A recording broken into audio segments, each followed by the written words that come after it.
Mesdames et messieurs, merci de nous recevoir sur la chaîne YouTube Norbert Douadi. Merci pour l'importance que vous accordez à cette chaîne et au sujet que nous développons. Vous le savez autant bien que moi que l'agriculture consiste un secteur on ne peut plus capital pour le développement d'un pays.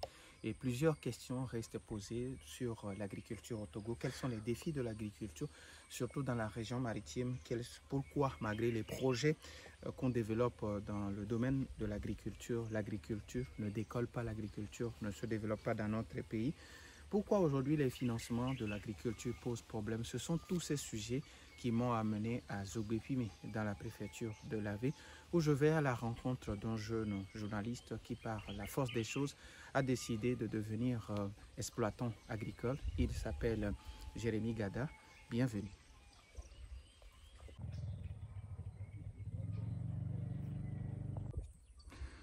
Jérémy Gada, bonjour. Oui, bonjour. Vous êtes aujourd'hui le responsable de la ferme Nénonéné. Présentez-nous un peu la ferme Nénonéné. Oui, l'Académie paysanne Nénonéné est une ferme agroécologique installée sur 10 000 m² de périmètre. Nous faisons dans le maraîchage, la production vivrière et également dans la vulgarisation des pratiques agroécologiques aux paysans. C'est un peu ça ce que nous faisons depuis 6 ans que nous sommes installés dans la ville. Alors, on vous a connu en tant que journaliste, mais d'un jour à l'autre, vous avez décidé de devenir paysan. Est-ce qu'il faut vous appeler paysan exploitant agricole? Appelez-moi plutôt cultivateur. Alors, quel a été le déclic pour qu'on décide de quitter la ville et puis de s'installer à la ferme?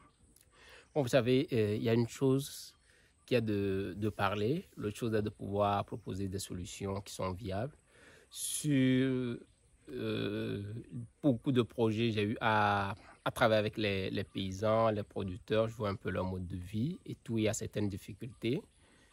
Et je me dis, bon, pourquoi ne pas s'installer, expérimenter des approches de solutions et les remettre sur la table. Donc, à un certain moment donné, c'est cette envie de proposer quelque chose de concret au monde paysan qui nous a poussé à mettre la main dans le sol. C'est un peu ça. Alors, ce n'est pas sans difficulté quand même. C'est un parcours de combattant au quotidien. Mais nous n'avons pas de difficultés, mais nous avons juste des défis à relever. C'est comme ça nous voyons la chose. Alors, aujourd'hui, les jeunes pensent qu'il faut rester dans les bureaux, aller au boulot, cravater.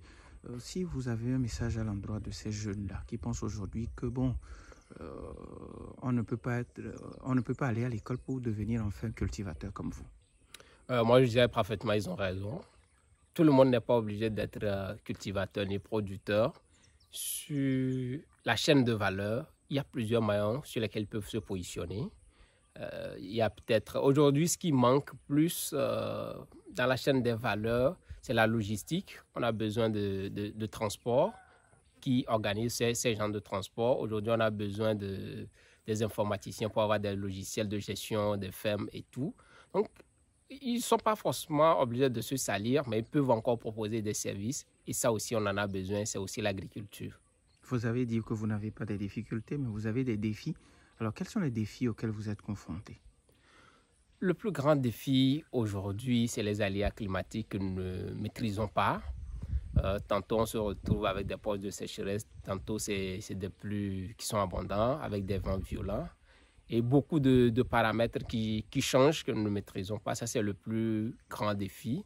Ce qui fait qu'on remet chaque fois l'œuf sur l'ouvrage chaque année. Et ça, c'est le plus gros défi. C'est le plus gros défi. L'eau, l'électricité, vous en avez? L'eau, nous n'avons pas encore la maîtrise de l'eau sur le site, mais c'est en perspective. Nous y travaillons. L'électricité aujourd'hui, avec les panneaux solaires et tout, on s'en sort, ça, il n'y a pas de problème. C'est vrai qu'on n'a pas une intensité très élevée pour pouvoir utiliser des machines grandes, mais bon, on a au moins la lumière, on a de quoi alimenter nos téléphones et tout. Bon, on se contente de ça. Alors, si on parle aujourd'hui de défis de l'agriculture, surtout dans la région maritime, quels sont selon vous ces défis? Aujourd'hui, la région maritime a une particularité de regrouper plus de 50% de la population. Parce que nous parlons de plus de 50% parce que le recensement sort 50%, sans compter les étrangers. En y ajoutant, c'est beaucoup de choses. Cette population met la pression sur les zones agricoles. On a également l'urbanisation galopante. Hier, il y avait des producteurs à Déticopé et consorts. Aujourd'hui, la ville les a rattrapés, que ce soit Davier, Tchévier et consorts. Ils sont plus agriculteurs, on ne sait pas ce qu'ils deviennent. L'autre défi aussi, c'est l'avancée de la mer qui, sans pitié, délocalise les agriculteurs. Et là, c'est des défis majeurs. Et cela aussi est accompagné par l'injustice qui sous-tend également la transhumance. La transhumance en soi ou la dévastation des cultures par les animaux n'est pas un problème en soi, mais c'est le règlement du conflit qui pose problème.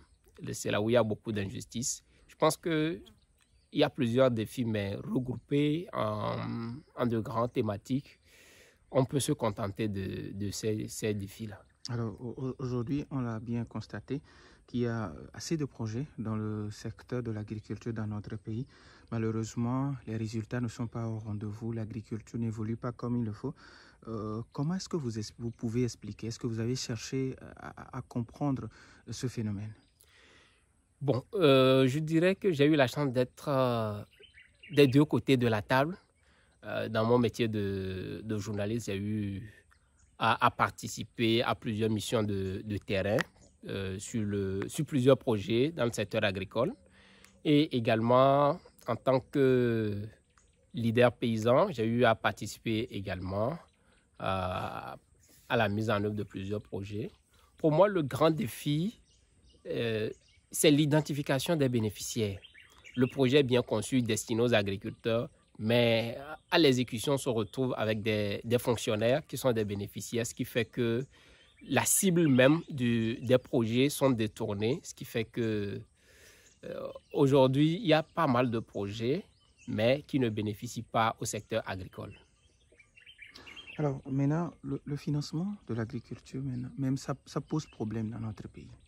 Oui, le financement agricole aujourd'hui, à vrai dire, n'existe pas parce que les paysans sont confrontés à prendre des crédits commerciaux pour faire l'activité agricole, ce qui n'est pas très bien adapté. Et ce que nous souhaitons en tant qu'agriculteurs, c'est d'avoir des crédits de campagne qui sont des crédits à court terme avec des taux adaptés. Deuxième chose, c'est d'avoir des crédits d'investissement qui nous permettent de pouvoir installer des infrastructures, les forages et consorts dans nos fermes pour les rendre rentables. Sans quoi, on peut beau proposer des choses à l'agriculteur, mais ça ne nous sied pas.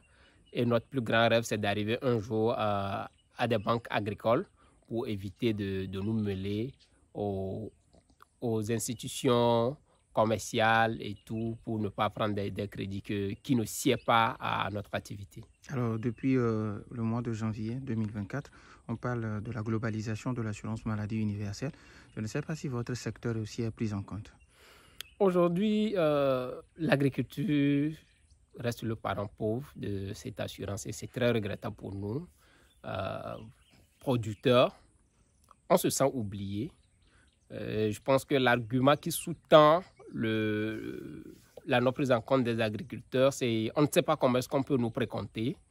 Je me dis, la solution, c'est de nous proposer la grille, c'est combien le paysan doit payer, et il le met sur un compte, et là, l'assureur vient prélever, et le problème est réglé. Donc, le défi là, je pense que l'autorité peut reconsidérer et prendre en compte les agriculteurs. L'essentiel, c'est de pouvoir échelonner le paiement à l'agriculteur. Si c'est 100 000, c'est 150 000, il n'y a pas de souci. C'est de pouvoir permettre à l'agriculteur de pouvoir déposer progressivement cette somme-là sur son compte pour que l'assureur puisse prélever et que nous aussi, on soit assurés comme les autres professionnels de métier. Alors aujourd'hui, on parle de l'autosuffisance alimentaire. Au Togo, où en sommes-nous? L'autosuffisance alimentaire, le Togo a beaucoup évolué sur le sujet, mais il y a beaucoup de défis aussi à relever. Par exemple, sur les produits carnés congelés, Aujourd'hui, l'aviculture togolaise ne permet pas de pouvoir combler ce vide. Il va falloir travailler beaucoup aussi. Et également, l'autosuffisance aussi doit nous permettre de pouvoir vivre durablement.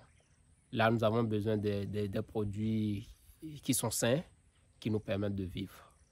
Alors, si vous avez un message à l'endroit de l'autorité, pour qu'aujourd'hui on puisse atteindre rapidement cette autosuffisance alimentaire.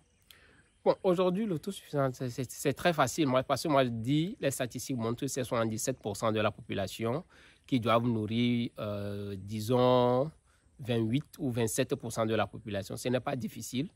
C'est de pouvoir permettre à chaque paysan de pouvoir se nourrir, répondre à ses besoins. Et je pense que les 29% restants trouveront leur compte. Et avec les surplus, on peut même dépasser l'autosuffisance et parler de la souveraineté alimentaire. Maintenant, quelle doit être la responsabilité de l'État? Aujourd'hui, la responsabilité de l'État incombe à nous tous, que ce soit nous soyons producteurs ou consommateurs. Je pense que le défi reste à ce niveau, c'est de ne pas tourner le regard vers l'État et que chacun fasse le devoir qu'il incombe. Le producteur doit pouvoir produire sainement, durablement. Le consommateur doit pouvoir opter pour le consommer local et soutenir l'économie locale. Et l'autorité, dans son rôle régalien, doit pouvoir nous permettre d'avoir accès aux intrants de production de qualité et qui protègent également le monde paysan. Votre message à l'endroit de la jeunesse? Bon, moi, je dirais aujourd'hui, pour chaque jeune, il est très important de pouvoir choisir le lendemain. Un arbre que vous plantez aujourd'hui vous nourrira demain. Et là, j'invite tous les jeunes, tous les bras valides à rejoindre le secteur agricole. Pas sur le maillon de production, mais il y a d'autres maillons tels que la transformation, les services et tout. Donc, tout le monde peut se positionner dans le secteur agricole sans se salir les mains et gagner son quotidien. Alors, quels sont les objectifs que vous avez derrière votre ferme Nénonéné? Aujourd'hui, la plus grande objectif, c'est d'être un cadre de référence pour les paysans qui veulent se reconvertir dans l'agroécologie. C'est ça notre plus grand objectif, c'est de les servir de repère. Alors aujourd'hui, est-ce que les producteurs, les agriculteurs vous suivent? Parce que vous l'avez si bien dit dans votre ferme, votre leitmotiv c'est l'agroécologie. Est-ce que les paysans que vous avez tout autour de vous, est-ce que ces paysans adhèrent à ce type d'agriculture? Oui, ils adhèrent, je ne dirais pas à 100% parce que l'agroécologie compte en soi beaucoup de défis. Il y a certaines pratiques qu'elles adoptent, qui sont faciles à adopter, mais il y a d'autres qui sont un peu contraignants, ce qui fait que ces producteurs restent un peu réticents. Par exemple, aujourd'hui, la production des bio-intrants, tels que le compost et tout, qui demandent un peu de moyens, ça leur fait recaler et recourir à l'engrais organique. Mais sur certaines pratiques, telles que la rotation de culture, l'association de culture, ils sont déçus. Et ça, on s'en félicite parce qu'il faut toujours commencer quelque part. Ce n'est que le début. Et on compte que tout le monde va pouvoir se rallier rapidement à la lutte pour qu'on puisse gagner le pari de l'agroécologie. Alors, Jérémy, il est souvent dit que la terre ne trompe jamais. Vous confirmez? Bon, c'est un adage qui est déjà trop vrai. Mais la terre ne peut que tromper que celui qui trompe la terre. Si vous prenez bien soin de votre terre, la terre prendra soin de vous en retour. Mais si vous intoxiquez la terre, sachez bien que la terre va vous intoxiquer en retour. Ça a été toujours comme ça. Merci.